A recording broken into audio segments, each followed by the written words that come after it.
അങ്ങനെ അവസാനം ഞാൻ എത്തി ഗൈസ് നമ്മുടെ സ്ഥലത്തേക്ക്. ഇവിടെ എത്തിയപ്പോൾ തന്നെ ഞാൻ വിചാരിച്ച എന്താണെന്നറിയോ, നമ്മുടെ നാട്ടിലേക്ക് തന്നെയാണ് തിരിച്ചെത്തിയെന്ന്. കാരണം ഒരു അനക്കില്ലാത്തൊരു പ്ലേസിലാണ് കൊണ്ട് നിർത്തിയത്. അവിടെ നിന്ന് ഓല ഊബറൊന്നും ഇല്ലാത്തതുകൊണ്ട് ഒരു ടാക്സി വിളിച്ച് പോകുന്നു, ഒടുക്കത്ത് കത്തിയാന്നിട്ട്. അതിനുശേഷം ഞങ്ങൾ നേരെ എത്തി നമ്മുടെ കോള ബീച്ചിലേക്കാണ്. ഒന്നും നോക്കിയില്ല, ഫുഡ് എവിടെ കഴിയുള്ളൂ തപ്പി നടന്നിട്ട്. അങ്ങനെ കേരള ഭക്ഷണം കണ്ടു, അവിടെ കയറിയിരുന്ന് കഴിച്ചു.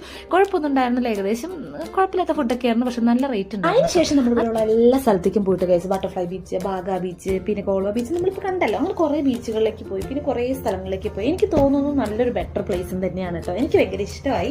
നമുക്കൊരു 2-3 ദിവസത്തേക്കൊക്കെ വരുവാണെങ്കിൽ ഓക്കെ, എല്ലാം കണ്ട് പതുക്കെ പോകട്ടെ. പിന്നെ ഏതോ ഒരു പുരാതന സ്ഥലത്തേക്ക് എത്തി. എനിക്ക് ഈ സ്ഥലത്തിന്റെ പേരൊന്നും ഓർമ്മയില്ല, പക്ഷെ നല്ലൊരു സ്ഥലമാണ്, എന്തൊക്കെയുണ്ട്.